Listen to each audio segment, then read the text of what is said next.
저희가 수요일 저녁마다 치유 기도회로 모이고 있습니다. 오늘 저녁은 주제가 민족의 치유입니다. 남북 간의 치유, 또 좌우 진영 간의 치유, 지역 간의 갈등의 치유, 이런 부분들에 대한 주제입니다.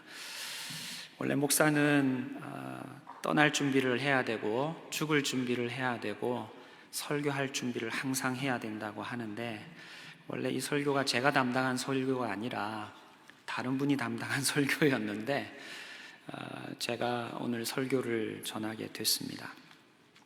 하지만 하나님께서 저에게 주신 은혜가 있는 줄 믿습니다. 네, 우리 모두에게 주실 은혜가 있는 줄 믿습니다. 여러분, 세상에는 두 그룹으로 구분되는 많은 경계선들이 있습니다. 남반구와 북반구가 있고요, 또 선진국과 후진국이 있고요, 흑인과 백인이 있고요, 한국 사람과 외국인이 있습니다. 이렇게 두 그룹 사이에는 경계선만 있는 것이 아니라 그 경계선이 1년, 2년, 3년, 10년, 20년, 30년이 되면 그 안에 보이든 보이지 않든 높은 담이 쳐지게 됩니다. 여러분, 남북 간에는 휴전선이라는 경계선이 그어져 있습니다. 전쟁을 쉬고 있는 거죠. 지난 70여 년간 한 번도 열리지 않은 담이 쳐진 것입니다. 견고한 담입니다. 그리고 그 막힌 담은 남과 북을 더 분리시키고 결국은 서로를 원수로 여기기까지, 원수같이 여기는 감정이 계속하여 강화되어 가도록 견고한 담을 형성한 거예요. 우리나라에는 지역 간의 갈등도 심합니다. 그리고 진보와 보수라는 이념 간의 갈등도 심하죠.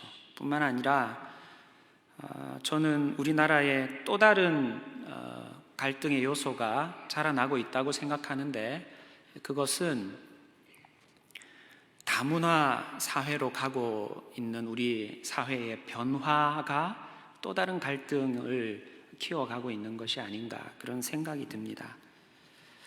1년 전 작년 연말이죠. 여성가족부에서 다문화 가정 통계 자료를 발표를 했어요. 근데 거기 보면 다문화 가구, 우리나라 전체 가구가 2017만 가구인데 그 중에서 다문화 가구, 외국 사람과 한국 사람이 결혼해서 다문화 가정을 이룬 다문화 가구가 31만 9천 가구입니다. 전 가구의 1.6%예요. 1.6%니까 많지 않잖아, 이렇게 생각할 수가 있는데 2017년도에 결혼한 전체 혼인 건수가 26만 4천 건인데 그 중에서 다문화 혼인이, 외국 사람하고 결혼한 다문화 혼인이 2만 835건이에요. 이건 다문화 가정이 1.6%라고 제가 아까 통계를 말씀을 드렸는데 2017년도에 결혼한 가정으로 따지면 7.9%가 다문화 가정이에요. 외국 사람하고 우리나라 사람하고 결혼한 다문화 가정입니다. 그리고 2017년도에 출생한 다문화 출생, 외국 사람하고 우리나라 사람이랑 결혼해가지고 자녀를 낳아서 다문화 출생한 자녀들이 18,440명인데 전체 신생아 출생이 35만 8천 명이었어요. 그럼 다문화 출생한 자녀들은 몇 퍼센트나 되느냐? 5.2%예요. 여러분, 다문화 결혼은 7.9%였어요. 근데 다문화 출생은 5.2%예요. 근데 점점 자라가지고 학교를 들어가야 되겠죠. 근데 우리나라에 다니는 전체 학생이 563만 4천 명인데 그 중에 다문화 가정에서 출생한 다문화 자녀들이 학생으로 다니고 있는 학생이 12만 2,212명이에요. 2.2%입니다. 보세요. 다문화 결혼은 7.9%예요. 다문화 자녀 출생은 5.2%예요. 근데 지금 8살이 돼서 학교로 들어가서 학교를 다녀야 되는 다문화 학생의 수는 2.2%예요. 이게 뭘 말하느냐? 점점 다문화 자녀들이 늘어나서 이게 1년, 2년, 3년, 4년 지나면 다문화 학생들이 학교를 다니는 아이들이 많아지는 시대가 곧 올 거라는 거죠. 여러분, 올해 1월 21일자 기사를 제가 찾아보았는데 우리나라 국내에 체류하고 있는 외국인 수가 236만 명이래요. 단기, 장기 체류하는 모든, 여기 직장 때문이든 아니면 어떤 공부를 위해서든 외국인인데, 외국 국적자인데 우리나라에 체류하고 있는 외국인 수가 236만 명이래요. 지금까지 역대 최고치라고 합니다. 여러분, 우리나라는 남북 간에 오래된 갈등이 있는 민족입니다. 지역 간에도 오랜 갈등이 있는 민족이에요. 그리고 이념 간에도 갈등이 있습니다. 거기다가 이제 앞으로 이런 다문화 가정에서 자라난 다민족 국가로 변해가고 있는 우리나라가 또 갈등을 겪게 될지도 모르는 씨앗이 자라나고 있는지도 모르는 상황입니다. 여러분, 이스라엘도 단일 민족 국가였지만 이스라엘 안에도 지역 간에 많은 갈등들이 있었어요. 여러분 아시는 것처럼 12지파가 모여서 한 민족을 이루었죠. 사사기 12장에 보면 입다라는 사사가 나가서 전쟁에서 승리하고 돌아오는데 왜 우리를 부르지 않았느냐라고 에브라임 사람들이 불평을 해요. 입다가 길르앗 사람이었는데, 그래서 이 입다가 열받아가지고 에브라임 사람들을 죽이기 시작을 합니다. 요단 나루터에서 지나가는 사람에게 쉽볼렛 이렇게 발음을 해보라 그랬어요. 근데 에브라임 사람은 쉽볼렛이 안 되는 거예요. 십볼렛 이렇게 하는 거예요. 무슨 차이인지 여러분 잘 모르시겠죠. 아무튼 그래요. 에브라임 사투리로는 쉽볼렛이 안 되는 거예요. 그래서 그날 42,000명이 죽는 사건이 생깁니다. 지역 간의 갈등이 이스라엘 민족 안에도 있었죠. 여러분, 유대 지방과 갈릴리 지방 사이에도 보이지 않는 담이 있었어요. 예수님이 갈릴리에서 나온 선지자라고 하니까 유대 사람들이 뭐라 그러느냐면 갈릴리에서는 선지자가 나지 못하느니라 그랬어요. 요한복음 7장 52절 말씀입니다. 갈릴리에서 어떻게 선지자가 나오느냐? 갈릴리에서는 선한 것이 나올 수 없다. 지역을 폄하하는 이야기가 이스라엘 민족 안에 있었던 거예요. 여러분 잘 아시는 요한복음 4장에 수가성 여인, 사마리아 여인이 예수님께서 와서 물 좀 달라 이렇게 말을 거니까 당신은 유대인으로서 어찌하여 사마리아 여자인 나에게 물을 달라고 하십니까? 그렇게 말을 했어요. 왜? 유대인과 사마리아인 사이에는 서로 상종조차 하지 않는 문화가 있었기 때문입니다. 여러분, 오늘 본문에도 두 가지 구분이 나오는데 유대인과 이방인이라는 구분입니다. 유대 나라 사람들이 민족 간에, 지파 간에, 또 지방 간에 서로를 폄하하고 차별하고 무시하고 하는 이런 문화가 유대 민족 안에 있었지만 그 중에 끝판왕은 뭐냐? 유대 민족과 이방인을 구분하라는 거였어요. 우리는 택함을 받은 민족이다. 하나님이 우리 민족을 택하셨다. 그런데 저 이방 민족들은 구원이 없다. 우리 민족만 하나님이 택하여 선민으로 부르셨다라고 하는 구분을 가지고 있었어요. 11절, 12절, 13절에 계속 보시면 유대인과 이방인을 구분하고 할례를 받은 무리와 할례를 받지 않은 무리를 구분하고 그리스도 밖에 있는 자와 그리스도 안에 있는 자를 구분하고 이스라엘 나라 밖의 사람과 이스라엘 나라 안에 있는 사람을 구분하고 약속의 언약들에 대하여 외인, 약속의 언약에 속한 사람 이렇게 구분을 하고 하나님이 있는 자와 하나님이 없는 자로 구분을 해요.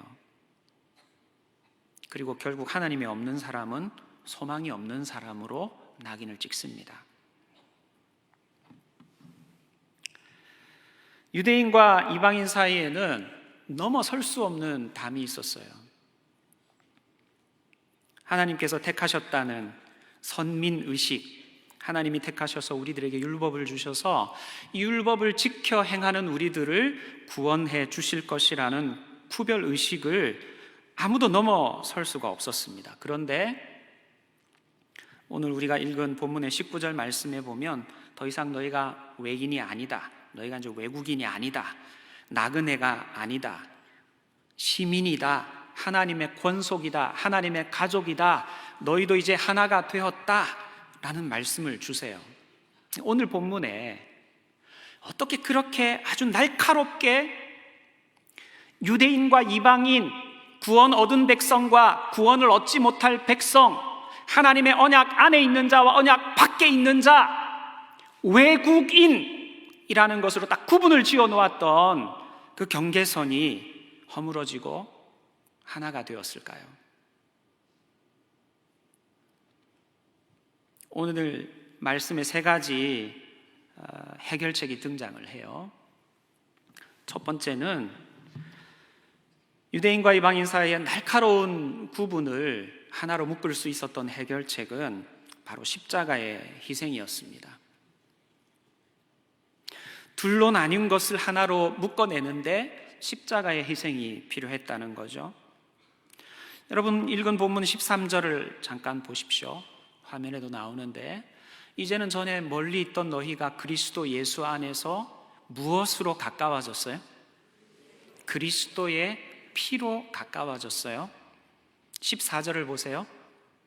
또 무엇으로 중간에 막힌 높은 담을 허무셨어요? 예수님의 육체로 허무셨어요. 16절을 보세요. 무엇으로 원수된 것을 소멸하셨어요? 십자가로 소멸하셨어요.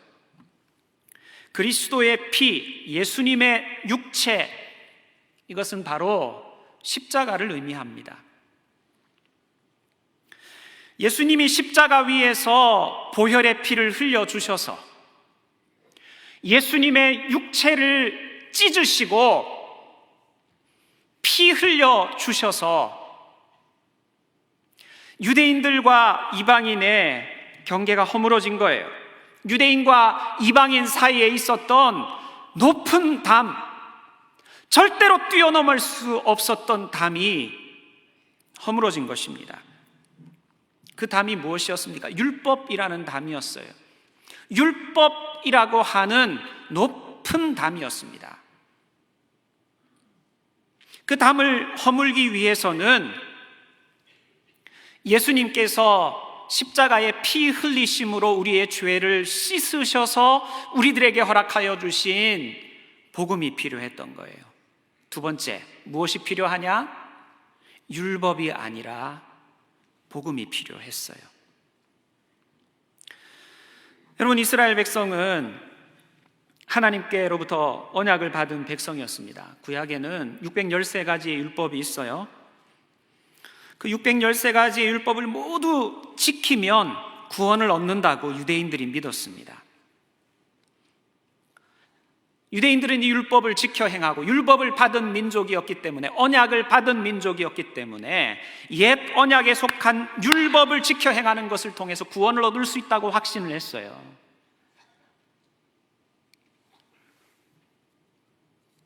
근데 예수님께서 오셔서 율법을 지킴으로 구원을 얻는 것이 아니라 예수 그리스도의 십자가의 대속을 믿음으로 구원을 얻게 되는, 우리의 죄의 문제가 해결되는 새로운 언약, 새 언약의 길을 알려주시고 우리가 예수 그리스도를 믿음으로 구원을 얻게 해주셨어요. 그것이 복음입니다.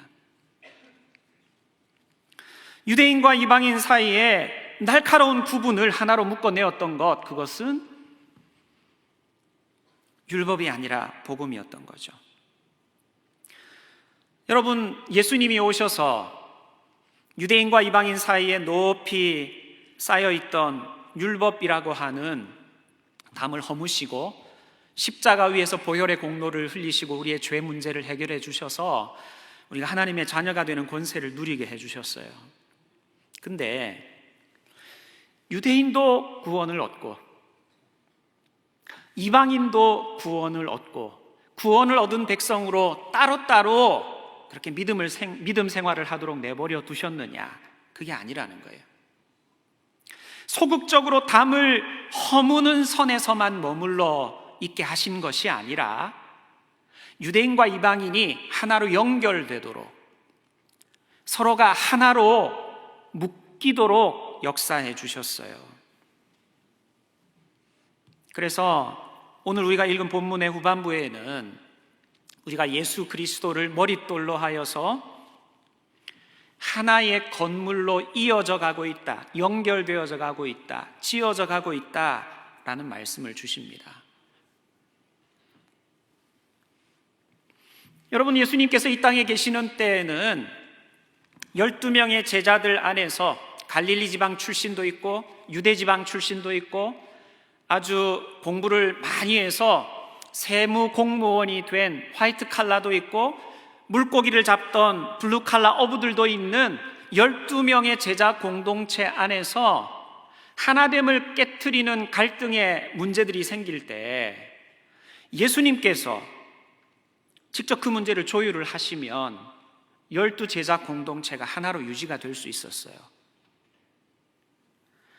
70문도의 제자들이 공동체로 예수 그리스도 앞에 모여 말씀을 듣고 하나님의 나라의 비밀을 배우고 하나님께서 허락하시는 영혼의 구원의 기쁨을 전하기 위하여 전도대로 파송되어져 나갈 때 그 70문도의 공동체가 갈등의 요소가 있고 하나됨이 깨어지는 위기 상황에 놓일 때에는 예수님께서 조율을 하시면 다시 하나로 묶일 수가 있었어요. 그러나 예수님께서 승천하시고 난 이후에는 예수님을 믿는 공동체, 예수 그리스도의 십자가의 보혈로 하나된 공동체, 그 공동체의 하나됨을 유지하는 것이 예수님이 직접 나서서 조율하실 수 없는 상황에 놓였던 거죠. 그래서 예수님은 하나님께 또 다른 보혜사를 요청하셨습니다. 성령님을 보내시도록. 또 다른 보혜사 성령님이 오셔서 하나됨을 깨트리는 문제를 조율하시고 다시 하나로 묶어 한 몸을 이루도록 성령을 보내어 주셨어요. 그래서 유대인과 이방인이 하나로 묶이는 비결, 그것은 바로 성령입니다. 세 번째는 성령이 필요한 거예요. 그래서 오늘 22절 말씀에 보면 너희도 누구 안에서? 성령 안에서. 성령 안에서 유대인과 이방인이 하나님이 거하실 초소가 되기 위하여 그리스도 예수 안에서 함께 지어져 가게 되는 역사가 나타났다는 거죠. 여러분, 아주 오래된 유대인과 이방인 사이에 하나 될 수 없었던 경계선, 유대인과 이방인 사이에 있었던 허물 수 없던 높은 장벽이 예수 그리스도의 십자가 때문에, 예수 그리스도의 복음 때문에, 성령님 때문에 허물어졌다는 거예요. 여러분, 이렇게만 말씀드리면 무슨 그렇게 신앙적인 처방만 내리십니까? 우리 민족의 남북 간의 갈등도 예수님과 복음과 성령이면 다 된다는 말씀이신데 그게 무슨 해결책입니까? 오늘 설교 끝난 겁니까? 다 알고 있는 이야기만 하시네요. 이렇게 생각하실지도 모르겠어요. 근데 여러분, 이게 이론적인 답이 아니라 실제 움직이는 답이에요. 이게 이민족의 아픔과 나뉘어진 갈등 구조를 해결할 수 있는 유일한 답이에요. 할렐루야. 여러분, 이스라엘 백성이 가지고 있었던 나뉘어지는 분리의 끝판왕이 유대인과 이방인의 경계 구분이라고 제가 처음에 말씀을 드렸어요. 또 하나 이방인들의 경계 구분 말고 유대인들이 아주 넘어설 수 없었던 높은 담을 쳐두고 하나 될 수 없었던 갈등 구조가 있는데 그것은 유대인과 사마리아인 사이의 갈등이었습니다. 여러분, 유대인과 사마리아인 사이의 갈등은 아주 오래된 갈등이에요. 남왕국 유다와 북왕국 이스라엘이 나뉘어지게 됐죠. 남북 왕국이 나뉘어져서 북왕국 이스라엘이 사마리아라는 수도를 가지고 있었는데, 이 북왕국 이스라엘이 아수르 제국의 멸망을 당했죠. 남북이 왜 갈라졌습니까? 남북 이스라엘, 유다가 갈라진 것은 솔로몬 왕이 7년 동안 성전을 건축하기 위해서 이스라엘 땅의 모든 세금을 다 거두어 들여가지고 예루살렘에 짓는 성전을 건축하는 데다가 다 쏟아부었어요. 모든 인력들을 다 모아서 18만 3,300명의 인원을 동원해가지고 7년 동안이나 각 지역에 있는 세금을 다 걷어들여가지고 레바논의 백향목을 수입을 하고 금으로 다 치장을 하면서 성전을 7년 동안이나 지었어요. 그리고 13년에 걸쳐서 성전의 2배에 달하는 왕궁을 또 건축을 했어요. 자그마치 20년 동안이나 이스라엘 전 지역에 있는 세금을 다 거두어 들여가지고 예루살렘에다 쏟아 부은 겁니다. 지역 균형 발전이 됐겠습니까? 안 됐겠습니까? 지역 균형 발전이 안 된 거예요. 그래서 20년 성전 건축과 왕궁 건축을 끝내고 난 다음에 좀 우리의 짐을 가볍게 해달라는 요구가 일어나기 시작했어요. 솔로몬이 죽고 난 다음에 르호보암이 왕이 되고 나서 그런 요구가 또 본물처럼 터져 나왔는데 그거 수용이 안 되니까 남북 왕조로 나뉘어진 겁니다. 그리고 북왕국으로 나뉘어져서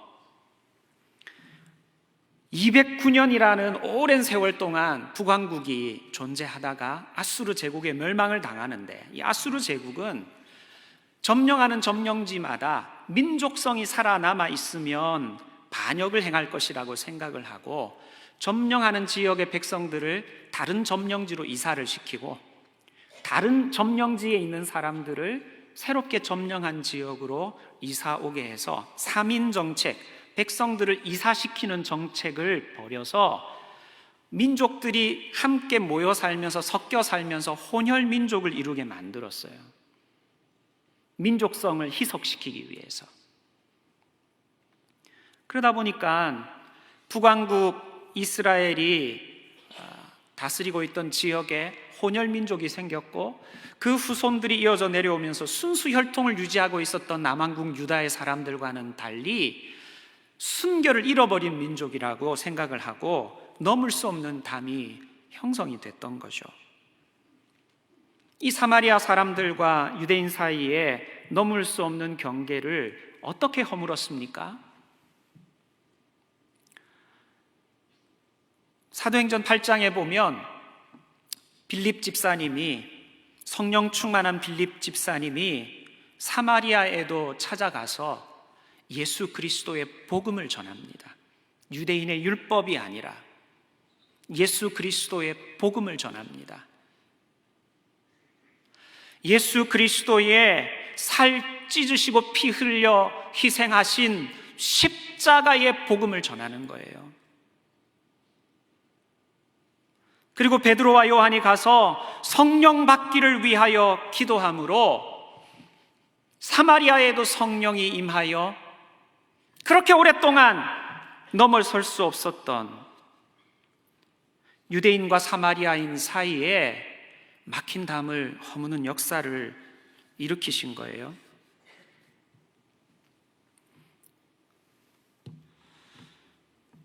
여러분, 십자가와 복음과 성령이 장벽을 허무는 것은 이스라엘 민족에게만, 또 성경 안에만 기록되어진 사건이 아닙니다.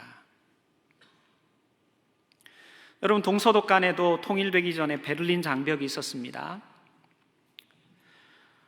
동서독이 분리되고 난 다음에 동독에서 서독으로 자꾸 사람들이 넘어가기 시작하니까 1961년 8월 13일에 장벽을 일시에 쌓기 시작을 했어요. 그리고 점점 그 장벽을 보강했습니다. 장벽의 총 길이가 약 155km였습니다. 그리고 베를린 도시를 둘러 나누는 장벽, 서베를린과 동베를린을 가로질러 두 도시를 나누는 경계 위에 세워진 장벽은 약 43km였어요. 높이가 3.6m의 콘크리트 장벽이었습니다. 여러분, 이 동서독의 분단을 상징하는 베를린 장벽이 어떻게 무너졌습니까? 정치력을 통해서요? 경제적인 방법으로요? 아닙니다. 여러분 아시는 것처럼 우리 사랑의 교회 성도들이 피 흘림 없는 복음적 평화 통일을 위해 기도하는 사명을 받고 지금까지 계속 들어오고 기도했던 것처럼 기도로 허물어졌어요. 복음으로 허물어졌습니다. 성령으로 허물어졌어요. 여러분, 1982년 동독의 라이프치히 중심에 위치한 성 니콜라이 교회에서 매주 월요일 오후 5시마다 평화 기도회를 갖기 시작을 했습니다. 칼을 쳐서 쟁기로라는 슬로건을 내걸고 평화 기도회를 했는데 1시간 기도회를 하고 나서 6시부터는 그 기도회에 참가한 동독 시민들이 촛불을 들고 평화 행진을 했습니다. 82년부터 8년의 기도 모임이 이어졌어요. 한두 해 하고 끝난 게 아니라 8년 동안 기도를 했습니다. 동독 정부가 가만히 안 뒀겠죠. 방해를 합니다. 그래서 기도의 장소가 있는 니콜라이 교회로 가는 중요 도로들을 다 차단해 보기도 하고, 그렇게 해도 안 되니까 공산당 당원들을 700여 명 예배당에 먼저 자리를 차지하고 앉아서 기도회에 들어오는 사람들이 앉을 자리가 없도록 만들어 보기도 했어요. 근데 그렇게 앉아있는 700명의 공산당원들이 말씀을 전하는 목사님을 통해서 산상수훈의 말씀을 들은 겁니다. 어떻게 됐겠어요?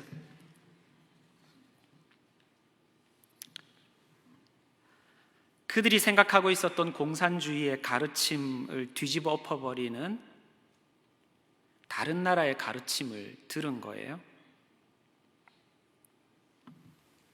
그들이 도저히 이해할 수 없는 원리를 소개받은 거예요. 그리고 그 공산당원들의 가슴에도 흔적을 남긴 것입니다. 그 당시 라이프치히시에 공산당 중앙위원회 치안 책임자였던 밀케라는 사람이 있었어요. 이 사람이 죽기 직전에 이렇게 말을 했습니다. 우리는 만반의 준비를 다 갖추고 있었습니다. 그러나 기도와 촛불에 대해서는 그러지 못했습니다. 그렇게 얘기를 했어요.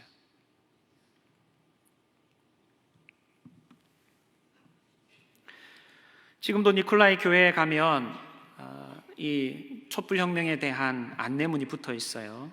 당시 평화혁명을 요약하면서 이렇게 기록하는데, 촛불을 들려면 두 손이 필요했다. 한 손에는 촛불을 들고 촛불이 꺼지지 않도록 한 손으로 바람을 가려야 했기 때문이다. 촛불을 쥔 손으로 돌멩이와 몽둥이를 들 수가 없었다. 그렇게 8년의 기도 모임이 이어지고 결국 베를린 장벽이 무너졌습니다. 니콜라이 교회의 담임이었던 피로 목사가 자서전을 썼어요. 그리고 우리나라에도 이 자서전이 번역이 됐는데, 자서전 발간 당시 한국 독자들에게 보낸 인사말에 니콜라이 교회를 담임했던 목사님이 이렇게 썼어요. 그 기도회는 겨자씨만큼이나 작게 시작되었습니다. 하나님을 향한 전적인 신뢰와 정기적인 기도로 헌신한 이 작은 사역을 하나님께서 이토록 크게 사용하실지 그 누구도 몰랐습니다. 피 한 방울 흘리지 않고 강력한 공산주의 체제를 붕괴시킨 평화혁명이며 성경적 방법이 낳은 기적이었습니다. 여러분, 독일의 통일은 단순한 행운으로 이루어진 게 아닙니다. 오래전부터 기도하는 사람들을 통해서 오랫동안 준비되어 온 통일이었습니다.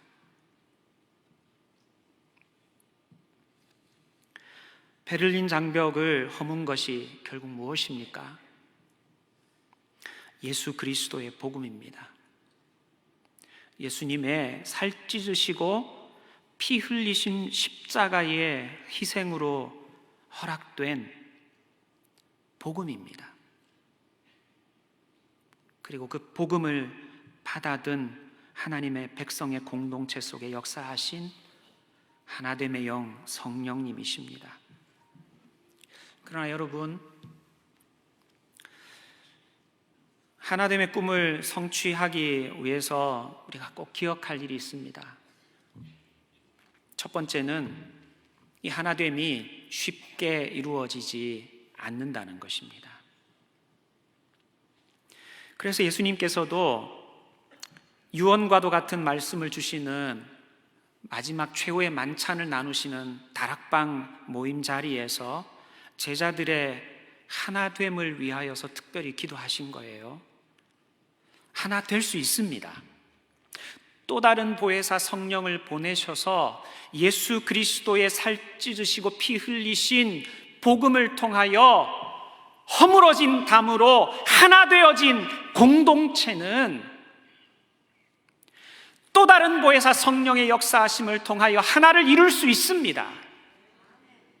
그러나 그 하나됨을 이루는 것이 쉽게 이루어지는 것이 아니라 우리의 기도가 필요하다는 거예요.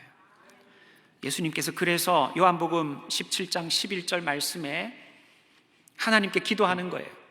이제 이 땅에 제자들의 공동체를 두고 떠나시면서 70문도를 두고 떠나시면서 예수 그리스도의 복음을 통하여 구원 얻게 된 하나님의 자녀들을 이 땅에 두고 떠나시면서 우리와 같이 삼위일체 하나님과 같이 저들도 하나가 되게 하옵소서 하나됨을 위해서 기도하고 떠나신 거예요. 우리도 하나됨을 위해서 기도해야 할 줄로 믿습니다. 이 민족의 하나됨을 위해서 지역 간의 갈등이 해소되고 이념 간의 갈등이 해소되고 다민족 공동체에서 생길 수 있는 여러 갈등들이 잠재워지고 하나가 될 수 있도록 주여 삼위 하나님과 같이 이 민족이 하나 되게 하옵소서. 주여 삼위 하나님이 하나이신 것처럼 남과 북도 하나가 되게 하옵소서. 그렇게 계속하여 기도해야 할 줄로 믿습니다. 또 하나 우리가 잊지 말아야 될 것이 있는데 그것은 이 하나됨은 계속하여 이루어가야 한다는 것입니다. 여러분, 제가 아까 에베소서 2장 22절 말씀을 한번 읽었는데 다시 한번 보세요. 너희도 성령 안에서 하나님이 거하실 초소가 되기 위하여 그리스도 예수 안에서 어떻게 된다고요? 함께 지어져 간다 그랬어요.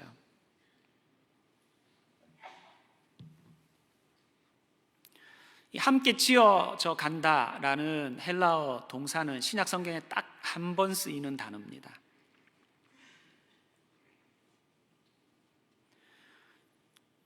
근데 한 번 딱 쓰이는데 수노이 코도메오라고 하는 단어인데 이게 순이라고 하는 함께라고 하는 전치사하고 오이코도메오라고 하는 짓는다라고 하는 동사가 합쳐졌어요. 함께 짓는다, 함께 지어져 간다. 수동태니까 지어져 간다 이렇게 되어 있어요. 근데 이 동사가 현재 시제입니다. 현재 진행을 나타내는 현재 시제예요. 여러분, 우리가 막힌 담이 허물어지고 유대인이든 이방인이든 유대인이든 사마리아인이든 남쪽 사람이든 북쪽 사람이든 어떤 지방 사람이든 어떤 이념을 가졌던 어떤 생각과 사상을 가졌든 예수 그리스도를 믿음으로 예수 그리스도의 십자가 복음을 믿음으로 하나님의 자녀가 되는 권세를 누리고 나면 우리가 예수 그리스도를 모퉁이 돌로 하여 하나로 지어져 가는데, 한 교회로, 한 몸으로, 한 공동체로 지어져 가는데, 이 지어져 가는 것이 지금도 여전히 계속하여 지어져 가고 있다는 거예요. 나중에 지어지는 것이 아니라 지금 지어져 가고 있는 거예요. 남과 북이 지금도 하나로 지어져 가고 있는 줄로 믿습니다. 이 민족의 이념적인 갈등도 하나로 화합되어져 가고 있는 줄로 믿습니다. 하나님은 역사하고 계시는 거예요. 예수 그리스도의 피 묻은 복음을 통하여 하나님의 자녀가 된 하나님의 백성들, 또 다른 보혜사 성령을 통하여 하나님의 백성으로 예수 그리스도의 몸의 지체로 지어져 가고 있는 백성들을 통하여 이미 하나가 되도록 하나님은 역사해 가고 계신다는 것입니다. 뿐만 아니라 그 벽돌 하나하나도 성화를 지나 영화되어져 가는 과정으로 한 걸음씩 한 걸음씩 지어져 가고 있어요. 더 아름답게 지어져 가고 있습니다. 여러분, 제가 예수 믿은 지 엄마 뱃속에서부터 예수를 믿었으니까 지금 51년째입니다. 뱃속에서부터 예수를 믿었으니까요. 제가 태어나서 은혜를 경험하고 나서 지금까지 살아오면서 정말 이전의 모습보다도 사람이 됐어요. 제가 결혼해서 아무것도 모르고 27에 결혼을 해가지고 처음 부부 생활을 했을 때보다 지금 24년 결혼 생활을 하고 난 다음에 지금 제가 훨씬 더 예수님 닮았고 훨씬 더 성령 안에서 하나님이 거하실 처소로 변화되어져 가고 있어요. 여러분 좀 믿어주세요.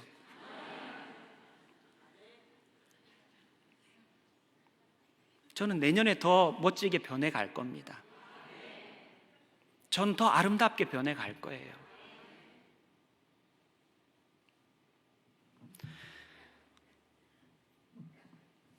여러분, 오늘 저는 우리 민족이 가지고 있는 갈등들에 대한 말씀을 나누었어요. 어떻게 보면 참 예민한 부분입니다. 남과 북의 하나됨에 대한 이야기, 지역 간의 갈등에 대한 이야기, 이념적인 대립에 대한 이야기, 또 우리나라가 다문화 사회로 넘어가면서 겪게 될 잠재되어져 있는 갈등의 문제들, 이야기들을 나누었어요. 그러나 하나님의 꿈, 그 꿈은 하나됨의 꿈인 줄로 믿습니다. 하나님은 남북도 하나 되도록 지금 이미 역사하고 계시는 줄 믿습니다. 이미 사랑의 교회에 주신 피 흘림이 없는 복음적 평화 통일의 꿈을 품고 775차에 이르기까지 지속해온 주빌리 통일 구국 기도회를 통해서 이미 하나님은 남과 북이 하나 되도록 역사하고 계시는 줄로 믿습니다. 이미 우리 교회에 허락하여 주신 북한 사랑의 선교부를 통해서 또 새터민 자녀들이 공부하고 있는 반석 학교를 통해서 이미 남과 북이 하나 되어져 가고 있는 줄로 믿습니다. 지역 간의 갈등도, 진보 보수의 갈등도, 우리나라에 잠재되어 있는 많은 아직 드러나지 않은 갈등들도 하나님께서는 예수 그리스도께서 살 찢으시고 피 흘리신 복음을 통해 지금도 우리 안에 역사하시는 또 다른 보혜사 성령을 통해 하나 되게 하여 주실 줄로 믿습니다.